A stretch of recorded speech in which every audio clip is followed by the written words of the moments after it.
What's going on, guys? It's your boy Nick Ashworth here. First name Nick, last name not James. Even though this is the Games with James segment, this week we are doing, you already know what it is, magic tricks. Let's crack straight into it. So first off, I'm going to talk about how I got into magic. I'm into close-up card magic. That's my favorite type, and it's more sleight of hand. It's not really like stage magic where you're making elephants disappear. I more enjoy like person-to-person or person-to-group interaction. And I actually got started in it when I was in middle and high school. Just like how I learned how to solve a Rubik's Cube, it's the same thing with magic. I had a book and I had my phone, and I looked up, magic tricks on a really long car ride up to Minnesota to go visit my grandparents. So I sat there on that 6-hour car ride, I bought a deck of cards, and I started practicing the few fundamentals that I learned from a YouTube video, things like double lifts, passes, and a few basic tricks. And I think the thing that I enjoy about it most is you give a person kind of an interaction, and everybody knows that this is not, like card magic isn't real, but you give this person an opportunity of wonder and puzzlement, which I think is really fun. And most of the time I show them how I do it anyway, which is not really in the magician's code. But it's more fun that way because I show them, I'm like, look, here's how this kind of works. Here's how you can distract people just by talking to them. And it really kind of sheds light on, how much we notice and how much we don't notice. And I found that part of it particularly interesting. Things like asking for eye contact non-verbally. So instead of, like, for example, if I'm doing a card trick and I'm going to do something sneaky with my hands, like, flip a card over, do something, like wild like that, I'll stop moving my hands and I'll look up at them, and then all of a sudden their eyes, I swear, within 2 seconds, the person's eyes shoot up to mine, and then you can do the sneaky thing with where you flip a card or something. So I found aspects like that interesting, and it's also something that I have a long history of doing at the village in particular. My hike gear, for example, I would walk around with the Jack of Cards. I even did a trick that was featured in a camp video. I think it was either 2016 or 2017. I made a chosen card appear in a donation box, for example, by like shooting cards at it, and one went through the glass and stuck to it. Or appeared to have gone through the glass and stuck to it. And there's all kinds of really interesting, creative, unique, fun moments that you can create. And it's also like a skill. Like some of the guys like David Blaine who can do some really crazy tricks, particularly with cards. I'm only interested in the card sleight of hand type stuff. Things like producing aces out of a deck, so you're just kind of shuffling through the deck and you're just able to distribute aces. That's kind of a cool thing that you can learn how to do. Forcing somebody to choose a card without them knowing that you forced them to choose that card is also interesting to me. And like I said, I normally show them how it's done if it's not already obvious because of my poor sleight of hand skills. I will admit, I haven't done magic in a really long time. I kind of fell off when I went into college. I had to focus more on my studies and on my physical fitness. So, there are certain priorities that we have in life, and physical fitness and my studies were priorities for my career. So magic wasn't. But I still love doing it, and some of the skills, just like the Rubik's Cube, are things that you don't really forget. So maybe this is an opportunity for you to try to learn a new skill. And maybe I actually originally did tricks for my mom. And my mom is a good critic, and she would encourage me, but she would also give me positive feedback, meaning constructive feedback as well. So she would encourage me and say, "You're doing great, but I saw you do that." And so through that positive feedback and that constructive criticism, I was able to get pretty good at it. But that was back in the day, not that good now. But I'll show you what I got, and maybe I'll show you a couple tricks that you can try. All right, so one of the first tricks that involves kind of sleight of hand. There are a lot of math tricks kind of out there in the card magic world that are very simple, and they involve you dealing out a bunch of cards, and the trick works every time because it's math based. These are skill-based sleight of hand kind of tricks, and I really enjoy them. So the first kind of couple that we're gonna do are very simple, and they're sleight of hand tricks. And in particular, these are called color changes. Color changes are very fast and they happen quickly, and that's why I enjoy them so much. So something that we're gonna learn is like the standard grip for cards, which typically looks like this. I've got my two fingers, my ring finger and my middle finger on this side, my thumb on top, and my pinky down and my pointer finger up, just like this. And this is called mechanics grip, I believe, but this is just like an easy way to push out and deal cards. And it's also useful for Magic. So you kind of learn various mannerisms. If you look up other YouTube videos, you'll be able to find a variety of different grips that are good for different things. And there's even different styles to all this. So I'm gonna teach you a couple of color changes. And in my opinion, those are some of the most impressive. They're very short, quick, and entertaining. But the issue is, once you do a couple of them and you do them well, people are gonna ask you to do more. So eventually this will lead to you learning more tricks, which is kind of nice. So to start with a good example, I'm not gonna use those 2 cards. I'm gonna try to find 2 cards of different color. Let's see. Just because the contrast of black and red is very obvious and apparent, so you can actually see what I'm doing. So this trick, it requires something called a push off. So that's where, if you look, I'm holding the cards in mechanics grip and I push them off like this. So you can see, once you get really good with it, you can push off a precise amount of cards. Like you can just feel off this top ridge. Okay, now I have 2. So boom, there's 2 cards separate from the rest of the bunch. But in this case, we're just gonna be doing a single push off. We're gonna be pushing off 1 card, nothing sneaky here, and we're gonna flip it over. Now, because of a different technique I use, I flip over cards the same way almost every time, and this is how I flip them over. Some people do this action, some people do this action, but I prefer, this is the way that another trick that I do works, is I pull the card like this every time. So, little push and pull off. So now, here's where the second push comes in. We have 1 card here, but the secret of the trick is we want to get these 2 cards together and separate from the rest of the deck. So it looks like this action. So how do we do that? We are talking this whole time, talking about how colors, and numbers, if they're similar, sometimes they can change. And boom, right there, I just did the move that is necessary for this trick. From this point of view, nothing looks off. But if you look down, you can see that my pinky here is underneath these 2 cards. That's called a pinky break. That's important for doing a lot of various tricks. It's a fundamental skill. Same with the push off. So how do you get a pinky break? Well, you kind of push off and then it creates this little shelf here where you can put your pinky. See, that's the 9, that's the card we're looking for. And there's the shelf that I can put my pinky on. And so now if I come with my other hand and I square it up, my pinky is already underneath. So I square it up, boom, good to go. And now my pinky's in. Nobody's gonna look at your pinky and notice this. I mean, maybe someone will. Somebody that's a harsh critic, but that's fine. You have your pinky under here, and now you have your 2 cards and you're ready to go. Now, you need to pick them up off the deck without them separating, because then it becomes obvious. If you pick them up like this, people are gonna know what's going on. So, if you simply pick them up in this fashion, so you square them up with your hands, you square it up so it's nice and even, and you pick them up, boom. Now you have a good setup. Now this is one of the most basic color changes, but it works super well. You're going to take it and you're gonna, when you're taking it off of the deck, off of your pinky break, you're gonna grab here and here, these 2 corners.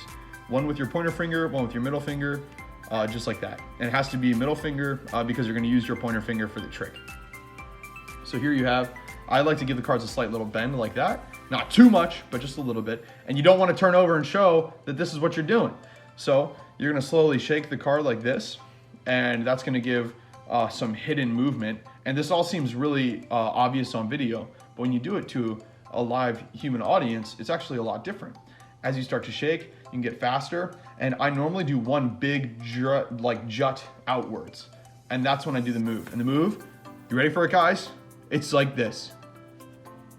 Wow, insane. Nobody saw that coming. No, just kidding. Very basic move. I'm taking my pointer finger and I'm pulling on the card like this. And then resetting it here. And you think, oh, Nick, everyone will see that. Actually, not really. Very few people notice this. And here's the deal. You start to shake, you start to shake, you start to shake. Come out for a big one, boom, it's different. In fact, that actually wasn't good, because if you flip your hand like this, people will, obviously, dude, I saw you flip your hand. But if you can get it to the point where you can just flick it over like that, your hand stays in the same position. Maybe you're doing some of this action, boom, boom, boom, boom. Card's different now. Immediately after you're done this, you got to get rid of the evidence, or else people will know. So you ditch it back onto the deck. You can even pull off the 1 card and show, see, it's just a regular card. You could even, while they're looking at this card, or if they want to see the card, you could show them this card, and then while they're looking at it, you could do something sneaky like a 1-handed cut. That's really advanced, though. We're not going to focus on that. Let's just say, while they're doing something crazy, they're looking at the card. This card is now out of our hands. We can just simply do a cut. A cut's another basic move. You pull off a portion with your pointer finger like this, while it's leveraged up against your thumb, slide it into 1 hand, and boom, gone. So now if you see, when we do that, when we do a cut, a card cut, we lose that top card in the middle of the deck. And it's very obvious. Or it's very obvious that it's gone. I just Man down, lost a card there. But there you go. So that's kind of a basic color change. And there are a lot of color changes that work on this concept. So for example, if you have big enough hands, which you can still do this if you have small hands. This is another color change that I found really, really good. See, I just did that subconsciously. Once you get good and you practice, you can do it really fast. See, boom, pinky break under, 2 cards, boom, ready to go. This one's really fun. You kind of bend the card like this a little bit and then boom, different card. Whoa, what happened there, Nick? Let me show you. So as you flip this over, it's pretty obvious. I also just cut and lost the card, instinctively. I didn't even think about it. But if you look, here we go. Here we have the card. We're getting a little bit of spring action kind of going on. And instead of using our pointer finger to turn the card over, we're gonna use a very quick action. In real life, you can't even see. It's literally faster than your eye can pick it up. You flick, you're bending and bending and bending. You do one big pull. And as you pull, my thumb releases first, my ring finger on my left hand releases second, and it causes the card to flip. Not like that though, that was bad. We're gonna do it a little bit better this time. Okay, maybe this time. There it is, just like that. So as you get better and better at that, you can get very consistent. Once again, I just lost the card again, like a beast. Boom, boom, boom, different card, done. And that one's really fun. There are a few other ones, like if you have big hands. I'm gonna teach you one more fundamental, and then you guys can go onto YouTube. There are plenty of family-friendly, great magic teaching YouTube channels out there. Just feel free to, make sure to ask your parents and check them out. They're really unique. But so you see here, this is why I flip over my cards that same way every time. I'm gonna do something called a double lift, where I take 2 cards as 1 card. So it's gonna look like this. Now that might have looked a little unnatural to you, but I assure you, if I'm doing that the same way every time, you're not gonna notice it. But what just happened was I now have 2 cards here.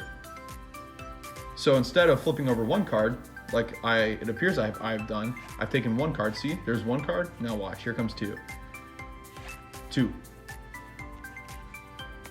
So how that works is I push off 2 cards. I get my pinky break, square it up, pick up, flip and done.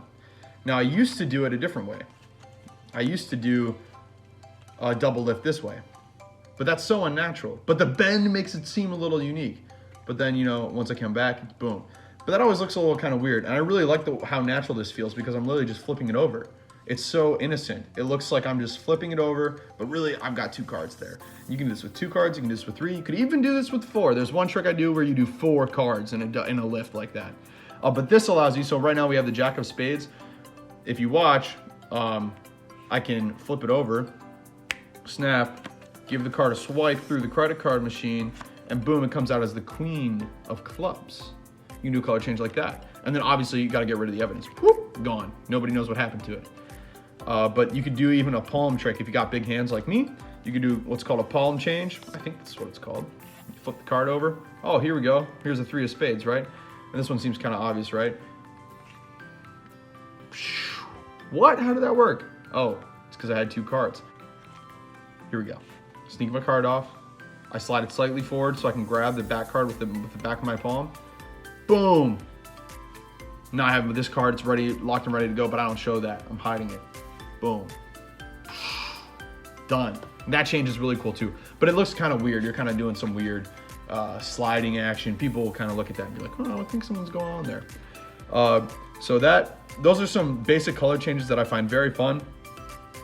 If you want to look up other routines that I really enjoy, there's a Triumph. Triumph routines are super fun. There's a really basic one, cuckoo clock. So there's a couple of routines that I recommend you learn. After you learn a few color changes and you're getting comfortable with, spreading out cards, saying like, hey, pick a card, any card, and maybe you learn a couple forces. Forces are good. This is a really easy one. Here's a 4 of diamonds. Tell me when to stop.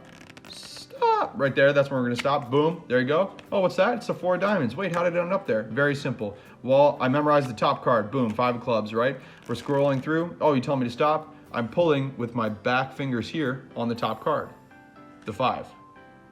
Here, we'll flip it over and make it a little bit more obvious. This is the card I'm gonna force you to take. Scroll through, boom. I'm gonna grab with my fingers down here. As I pull, I'm gonna pull it and dump it on top. And that's just gonna happen so fast that you're not gonna be able to see it. In real life, at least. Maybe on camera, you could watch the video at quarter or half speed. But here's an 8 of diamonds, right? We're just gonna scroll through, boom, right here. Okay, cool, there it is. What? It's the 8 of diamonds. How did that happen? That's crazy. And also, this is a completely regular deck. I only used one trick deck ever, and it's a great trick, but I don't want to go over that in this video. It's called the Invisible Deck. It's a great card trick, one of my favorites of all time. But here's a couple of routines I recommend you learn. Learn a couple of forces so you can force people to choose cards, or like act like you can tell what card they pick because you can just feel in the deck, you know what's what. That's kind of fun. That's cool. Learning about, you know, just doing basic sleight of hand color changes like that. Boom, that's really fun. Or card changes, that's fun stuff. But couple routines.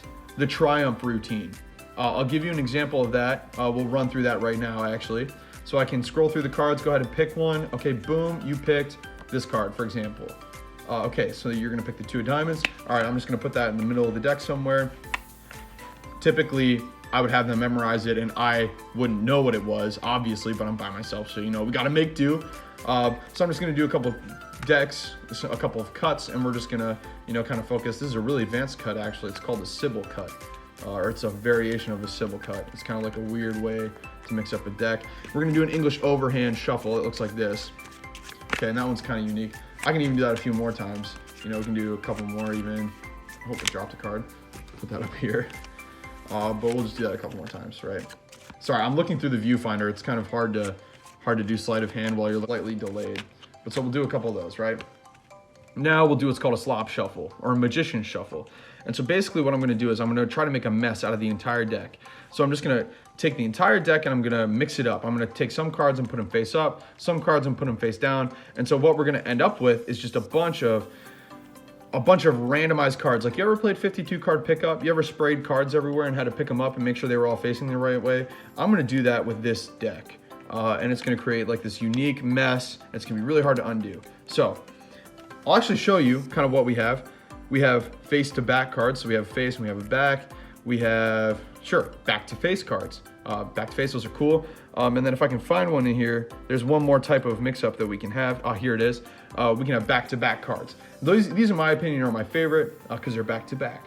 But now if I snap my fingers, I can write every single card in the deck. I can make them all in order, as in they're all facing the same way, except for your card. Do you believe me? Let's find out. That was a weak snap. Normally you get a big, wow, oh my gosh, what? How did that happen?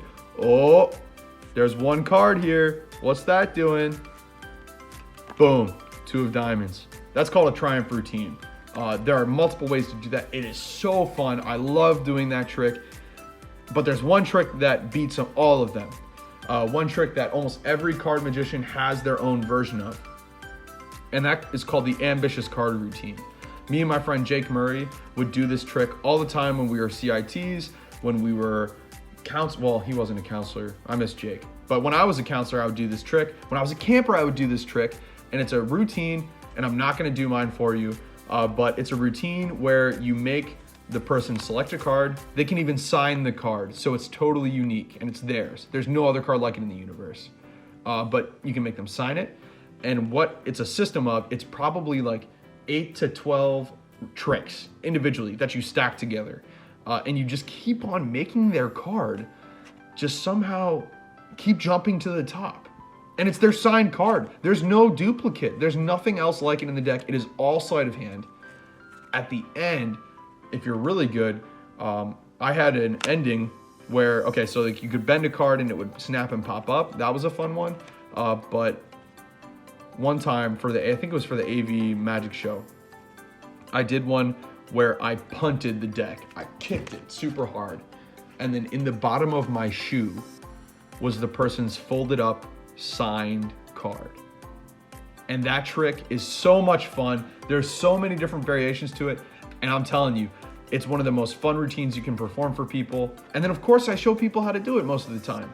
Because look, I'm not out here to lie to people, to deceive the people, to make them think that this is all real. I really think it's a fun skill. And I think that's where I leave it. It's a fun skill. And I try to be honest with people. I'm not trying to out here lie and say, whoa, you know, I'm just out here trying to have fun. And to show people kind of, you know, some cool skills that you can do with playing cards, such as even like the Herman Pass, which is just like that. That's a fun one. Or a Classic Pass, which I'm probably trash at now. Yeah, I'm not that good at that one. But yeah, so let's hit you with that. Let's hit you with that outro. Thank you so much for watching the video, guys. Thanks for sticking to the end. Longer one this week. I love like card tricks. They're so much fun. You know, you should at least learn one or two. I know Father Chris, he always asks me, you know, Nick, why don't you do magic anymore? Can you do a magic trick for me? When I was a camper, we had a few cabins come over during cabin time, and I did the invisible deck for them. And one of my friends just lost it. He was like, I have no idea how you did that. And moments like that, where it's not like you're deceiving anybody, because you eventually show them how you do it, and you're like, look, I'm not claiming to be this like crazily magic person, but I do have a cool set of skills. That's what I find most fun about magic, is giving your friends that feeling of wonder and how did he do that? That is so crazy. But anyway, guys, I'll catch you later, and just remember, sometimes it's always good to... That was the wrong card. It was supposed to be a card with the Village logo on it. Well, A for Antiochian Village, guys. Thank you so much for watching. Okay, let's just pretend like I totally did not just nail my camera off the tripod with a card throw. I appreciate your guys' videos. Thanks for sending them in. We're almost done with virtual camp, and I won't sing Camp Is Over because that's a sad song, but I love you guys. I hope to see you keep posting that content. Thanks for sticking with the videos, y'all. Catch you later. Peace.